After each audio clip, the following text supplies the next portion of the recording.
So, I'm John Saldanha, and today I'm going to talk about... Okay, I had to turn on the microphone. I'm John Saldanha, and I'm going to talk about supply chain management. So let's start by talking about what is supply chain management. Supply chain management is about managing all of the processes from purchasing, transportation, warehousing, production, distribution, all the way to the final consumer. All of the physical flows, the raw materials from the time they're extracted from the earth, through the components, all the way up to the finished goods, where you and I can then walk into a store, some other retail outlet, and then purchase them as the final consumer. So why is supply chain management important?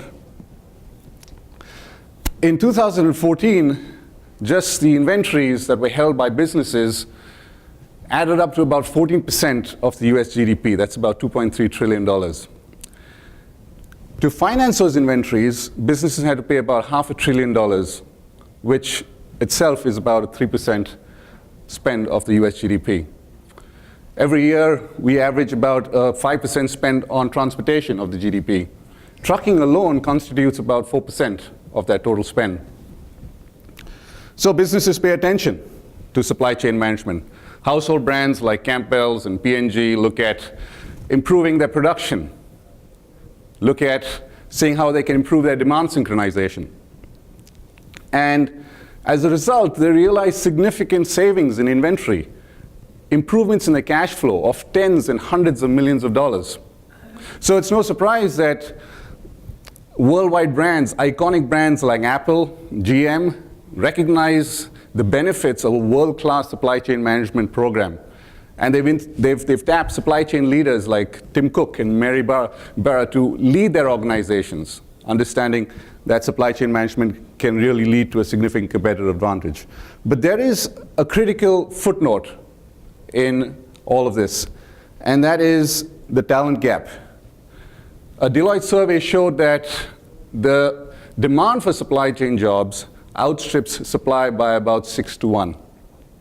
Another industry survey showed that of all the supply chain management hires, less than 25% of them had supply chain management degrees. So all the top universities are doing their bit with programs and providing degrees, and we at WVU are also doing our share. In 2014, we started an area of emphasis, which has grown to about 67 students enrolled today. We're going to start our major in 2016 fall, this next semester. And even student interest has grown through our enrollment and membership in the student organization, the WVU Supply Chain Management Association. Our area of emphasis students are placing well, which again is a sign of that significant skill gap. Multinational corporations, Fortune 500 companies, and placing all over the region. Just this 2016 spring, we are graduating 24 students. And their average starting salaries of the 15 that have accepted firm offers is over $55,000, the highest in the college. For an area of emphasis to be the highest in the college is saying something. Actually, when I was compiling these figures, I was asking myself, what am I doing here in academia? I should be out there with these guys earning the big bucks, right? But it's, the skill gap still exists. And supply chain management is complex. And whenever something goes wrong, there is a significant cost to that. So my tagline, there is no shortcut on the road to supply chain management success. Actually, I got to thank the Car Talk Show for putting this on their Facebook page in time for me to use this for the presentation. But it's just this December, there was a story, Frontline Incorporated, the athletic shoe retailer, reported a loss of $32 million, which constituted about 8% of their total revenues. And that's in the fourth quarter alone. And this is because of a botched attempt at implementing a warehouse management system. So they could not see their inventories. As a result, they could not fulfill customer orders. And as a result of that, they now have to close about 150 of their 600 stores. So supply chain glitches like this have been found by research to cost companies a significant cost companies millions and millions of dollars. Research has shown that companies can lose as much as 107% of their net operating income from supply chain glitches. Now, my research is in this area, general area of supply chain glitches. But because of my life in the merchant marine, where I spent a significant portion of my previous life, I tend to look at supply chain management from a global perspective. So I look at supply chain glitches from a global perspective. So consider this, a US importer purchasing some consumer product good from a manufacturer in Asia. So the consumer product good is then packed and put into a container, which is then transported by a truck to a port in Asia, where in the port, it's loaded onto a ship, much like this, the Maersk keel. Once the containers are loaded onto the ship then sets sails across the North Pacific. That's the shortest route, going through the North Pacific, which at this time of the year, you're going to see some of these massive North Pacific storms, more than likely. And if you've flown across the North Pacific, it's a beautiful sight from the air. One of my PhD students who used to be in the Air Force told me that. And I actually did this route a number of times, and I did it on the ocean. And this is a series of pictures I took from the ship in 1999, the MSC California, while I was actually approaching one of these big storms. And this is a series of pictures of a wave breaking over the front of the ship and then hitting the bridge where I was standing. And just to give you a scale of the ship, this is a ship from the bow to the bridge where I was standing is about 700 feet. And the ship carries about 4,000 containers. So these storms cause significant damage. From a supply chain standpoint, what is the importance of this story? When you're anticipating a storm like this, you want to navigate around the storm. If you find yourself in a storm like this, then you have to slow down for the safety of the cargo, the ship, and the crew. As a result, very quickly, this shortest route becomes a long route, which in supply chain terms adds uncertainty to your route. When I was sitting in my graduate school later on and I was listening to my lectures, listening to my professor lecture about the trade-offs, I realized that there was a trade-off inherent over here. We could optionally take a more southerly route, which was longer and more expensive because of the greater fuel burn. So I wanted to test this and see what was the benefits to importers if carriers actually used that route, even though it was more expensive. So in my research, what I saw, we looked at a number of shippers. And what you see in this red line is potential savings from using that more reliable route, even though it was longer. So from retailers to high-tech manufacturers, importers of manufacturing goods, which are high-tech, retailers that ship hundreds of thousands of containers, but very, very low value. They could save more than $2 million a year in their supply chain costs.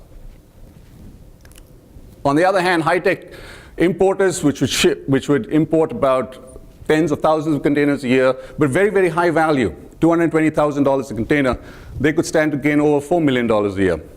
Now this is for just a regular company that would just change their route. What we also looked at, this green line, was what if one of the carriers actually speeded up their ships against conventional wisdom. Speeding up a ship means burning significantly more fuel. Now, even with that additional expense, you could save 4 times as much. So our retailer, our high-tech manufacturer could actually save as much as $20 million. And that was a significant finding over here, which really helped drive some of the innovation in the industry. So let's catch up with our ship, which is now approaching the coast of North America. And the ship has a number of different options, either the west coast or through the Panama Canal here to the Gulf Coast or the East Coast. And once the ship arrives on the coast, it can dock in any of these ports. Of course, there's 9 large major ports that they could come to, but I'm just showing you a few of here. Los Angeles, Long Beach, Houston, New Jersey, New York, New Jersey. And then once the container is offloaded in the port, the importer has the option of routing that container to a number of DCs, distribution centers within the United States. Now here it's easy to appreciate from this picture that the ports constitute a significant bottleneck in the supply chain network. So if something goes wrong at the port, the supply chain grinds to a halt.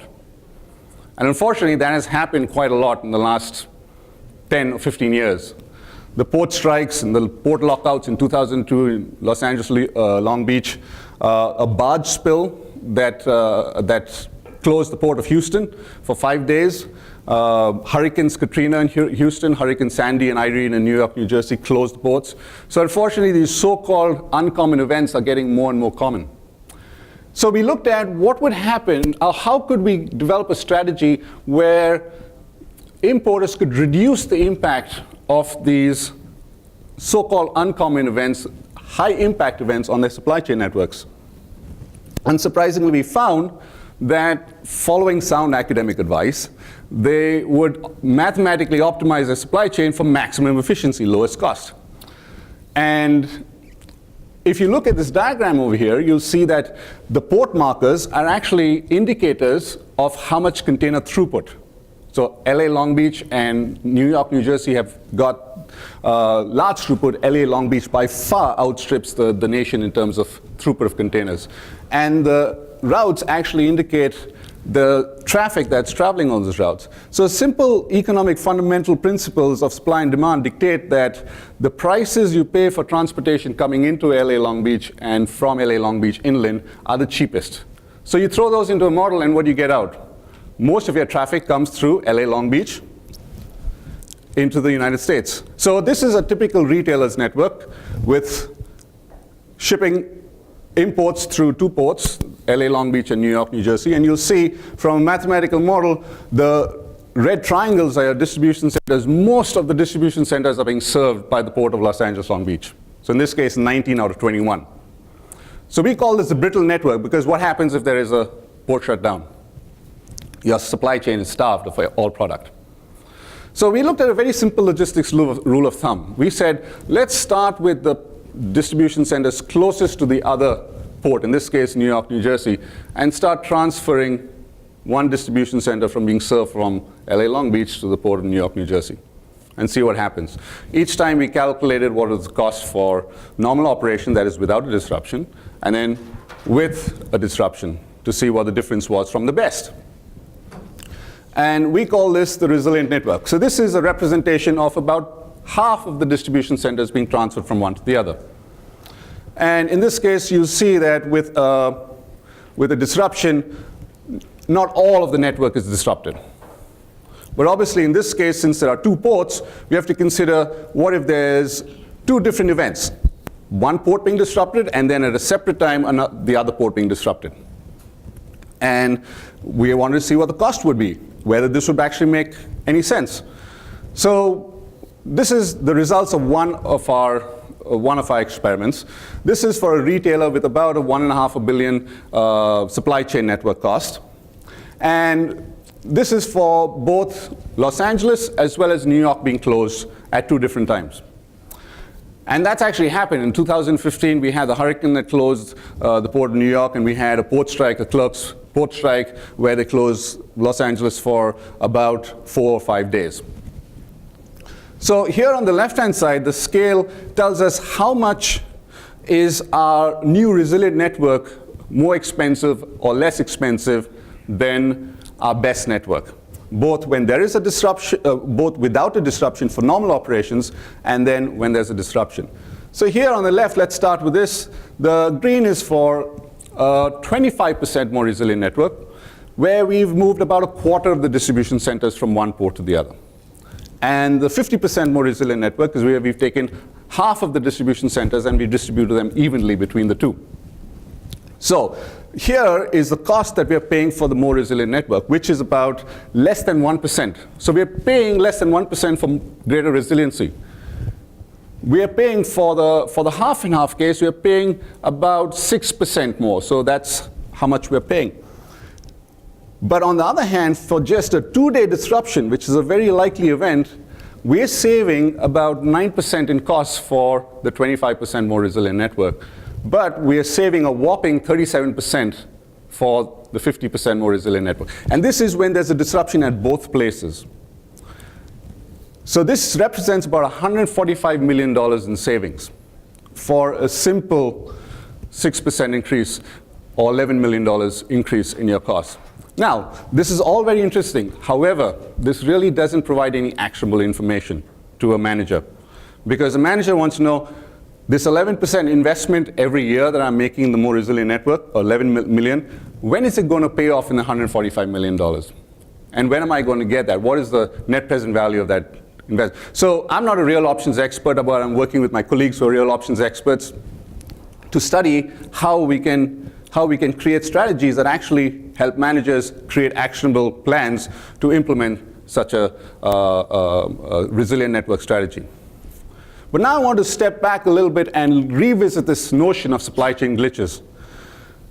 It doesn't take long for anybody to actually realize that any supply chain glitch, at the heart of it lies human error or human behavior. And with my interest in transportation, my interest directly leads to glitches in transportation.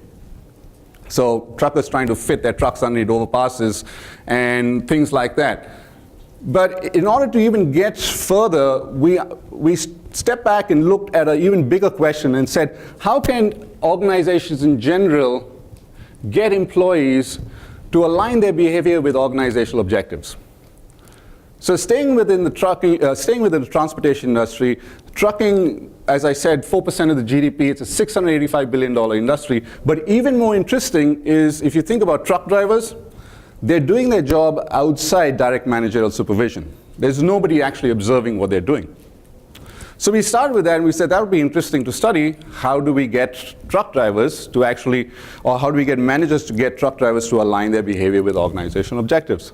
So we started with our first study where we said, in a truck driving industry, and the results over here show that managers of firms need to have very specific goals for truck drivers to follow. They need to incentivize those goals and then monitor how truck drivers actually accomplish those goals. Now that itself, those three factors themselves do not contribute directly to firm goals. What they actually do is they foster a culture of accountability, and they foster a culture of peer evaluation and peer performance where drivers actually help each other to do their work better. And that drives the delivery performance, and also then eventually we found that it also drives the market performance. That's how well the firms do in the market. Now, of course, I just said that it's hard to observe truck drivers, so how do we observe truck drivers in order to monitor them?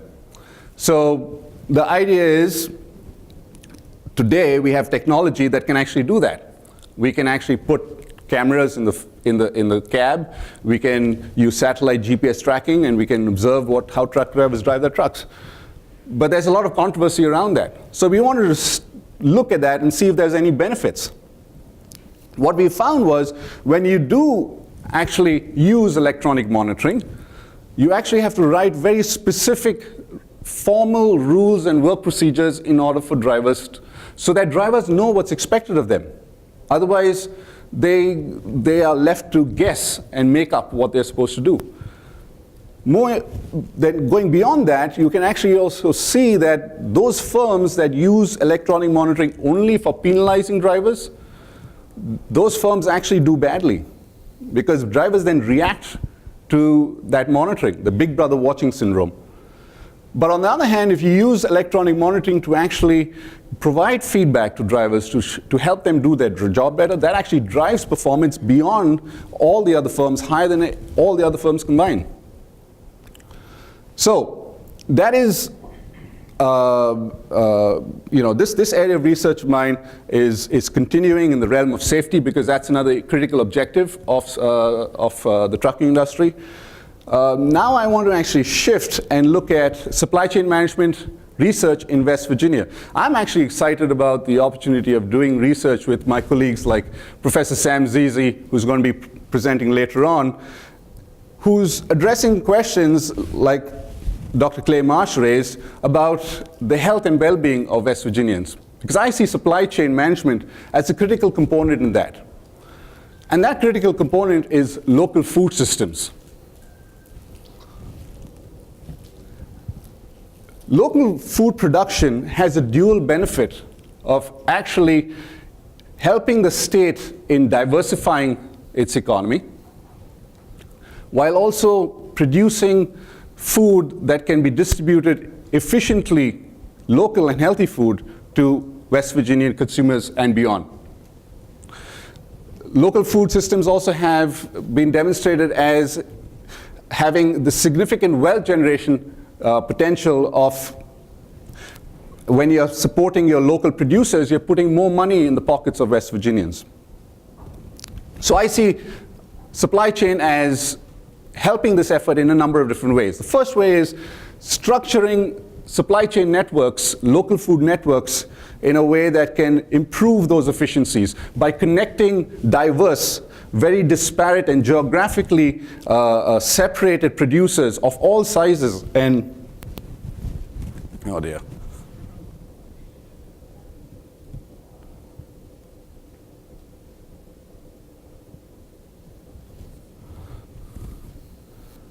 Sometimes technology doesn't work.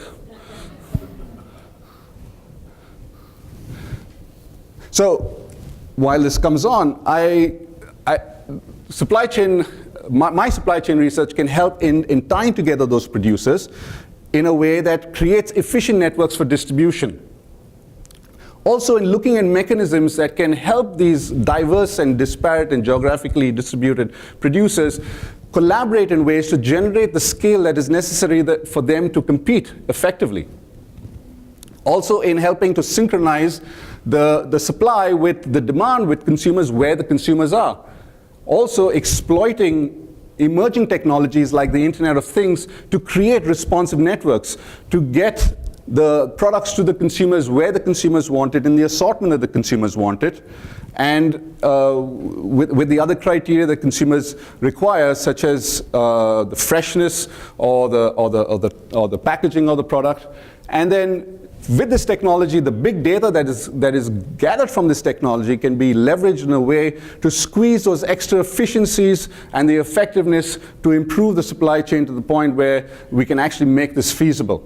And using the resources in the university, especially in the business college with big data analytics, to actually do this. So I'm actually excited about being here to work with all my colleagues around the university to define that next big idea that will demonstrate how we as mountaineers will go first in addressing these problems. Thank you.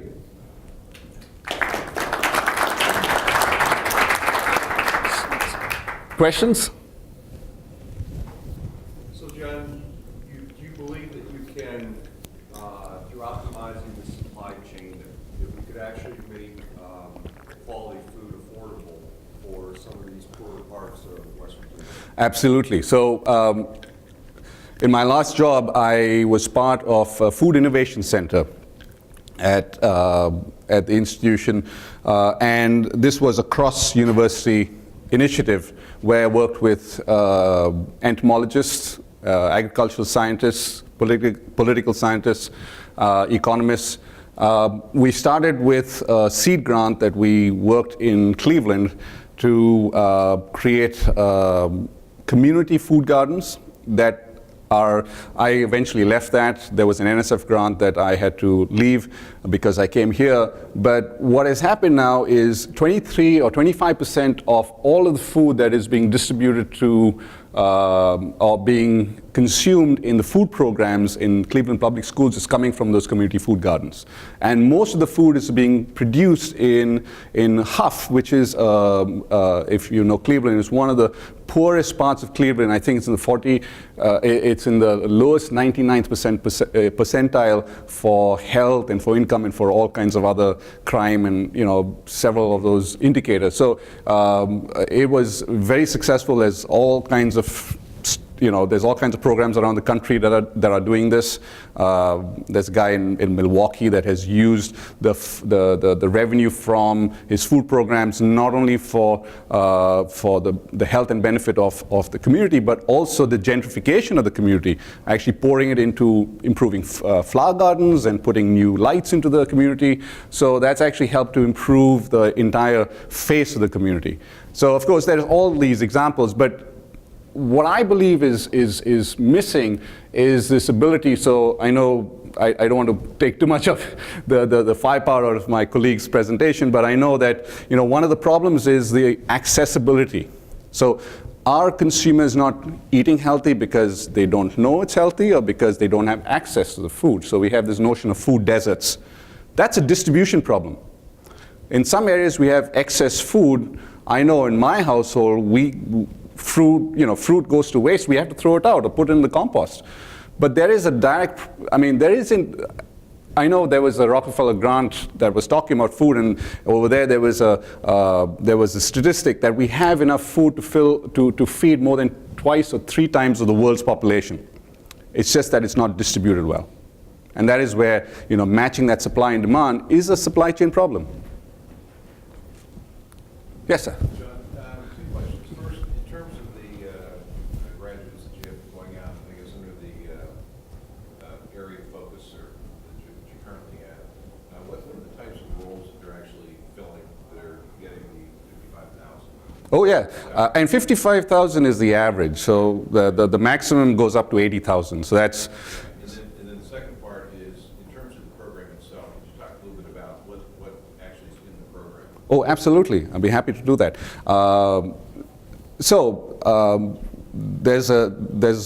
I consider her the top student. She's also the first student. She's going to be a director of regional distribution for Aldi's. This is a student that just directly come out of our area of emphasis. She's not even a major.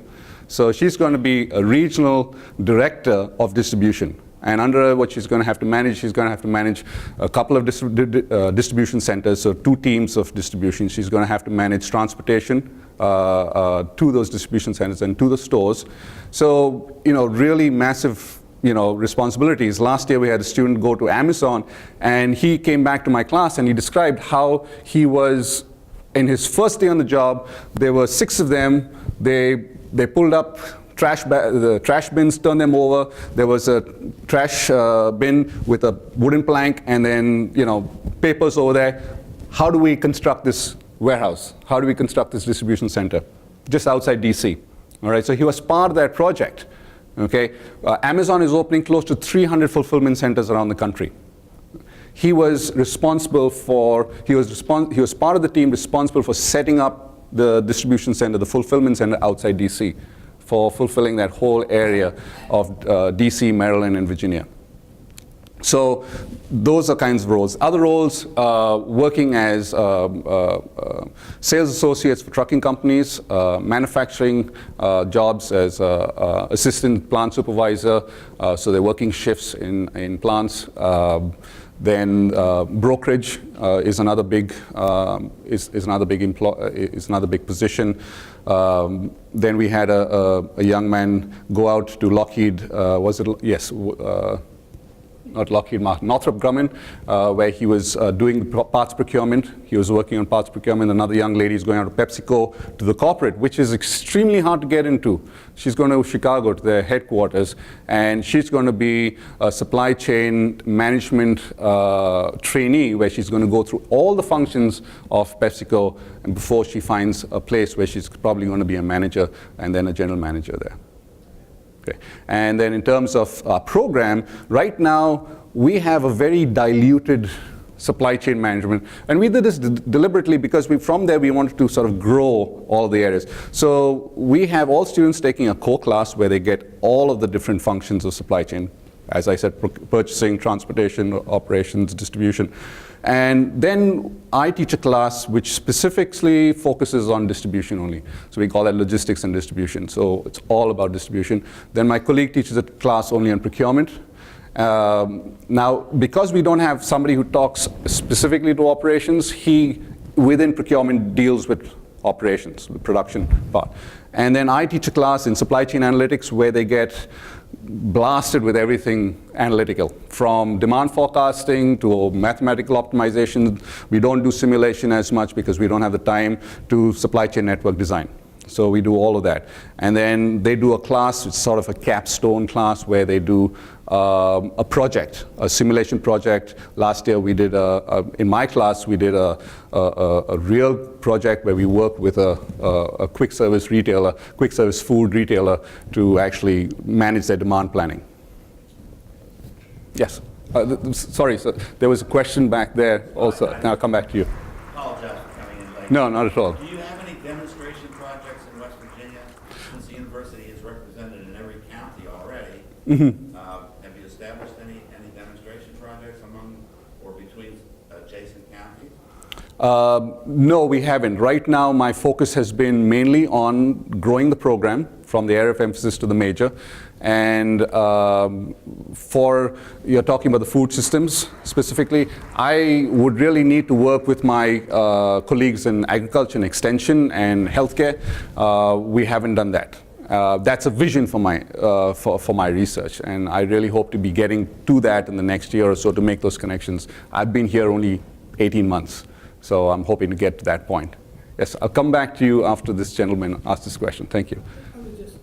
I went through a Mercedes plant in the Rhine Valley here a couple years ago. They produced 400 trucks and of about 4 varieties a day, and not a part was in that plant. Yes. 4 hours before. No. I just wonder, do you deal with that type of thing in the course instructions, and what can you do? Absolutely. How critical that situation is?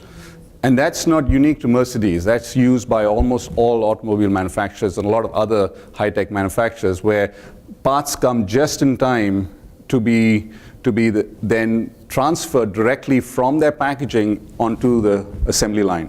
And that just in time, as you said, rightly lowers your inventories to almost zero. So if anything happens to the incoming supply, your assembly line shuts down.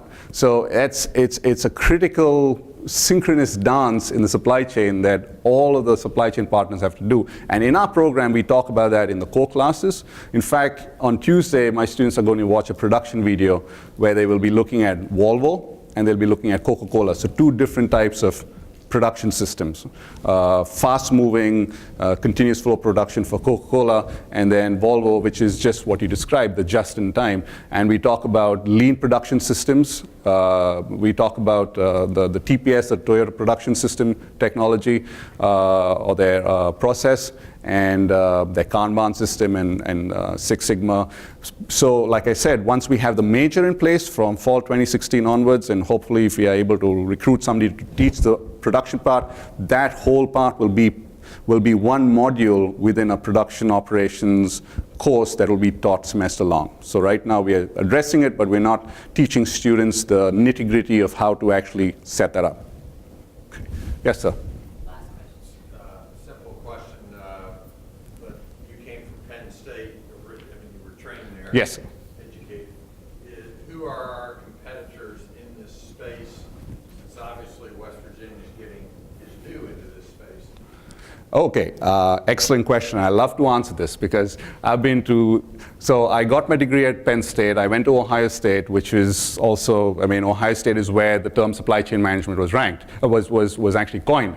My friend and mentor there, Bud Lalonde, was the one who actually came up with the term supply chain management in the 80s, before it became a popular term. And so Ohio State, Penn State, Michigan State, Maryland, Tennessee, Arkansas. Thanks to our dean, he's bringing some of his expertise from Arkansas as well, and Arizona State. So those are the big players in this space. And I truly see, we have 2 of us here already, and with 2 of us here, we've been able to attract significant attention, both on the research side as well as on the teaching side. And I think that we can really make a difference and actually get into that space and compete effectively with what we consider now are not our peer institutions, but our aspirational institutions. So I truly believe that West Virginia can be the next Ohio State, or can be the next Arizona State, or the next Tennessee, or the next Arkansas, with the right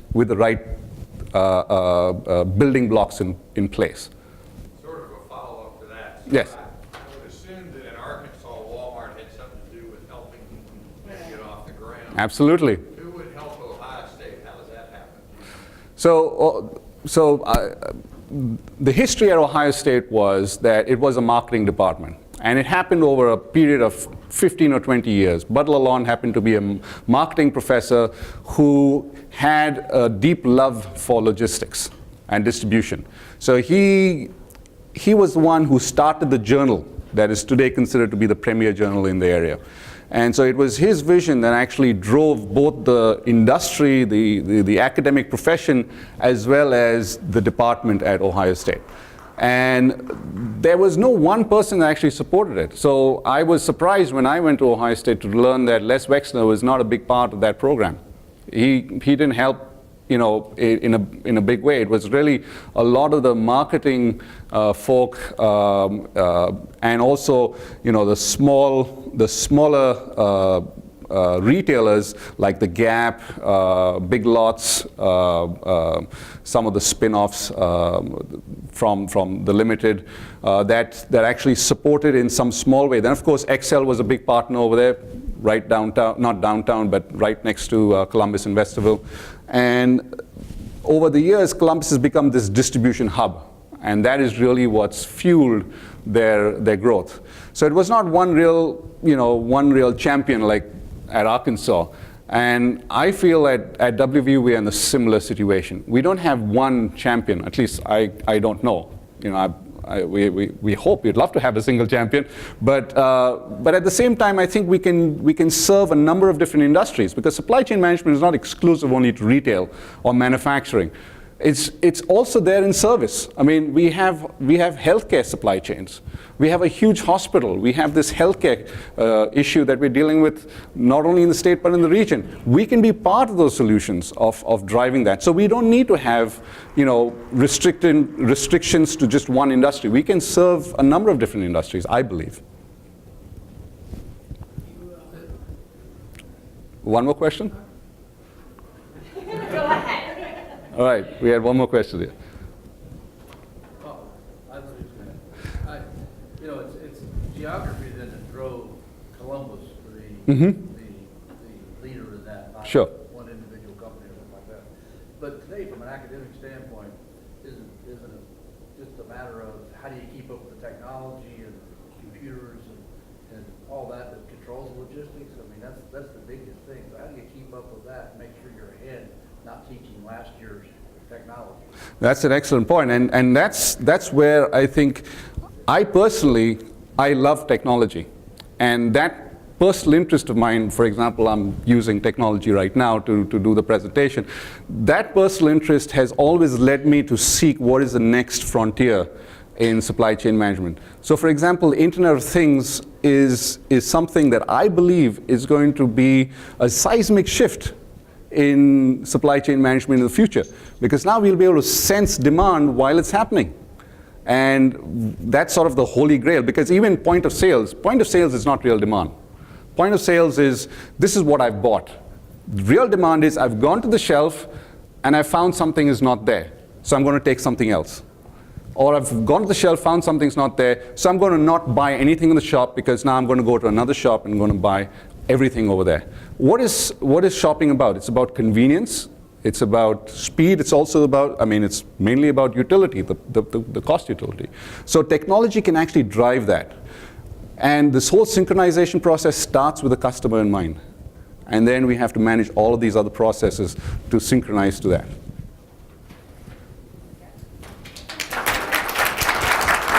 Thank you. Sure.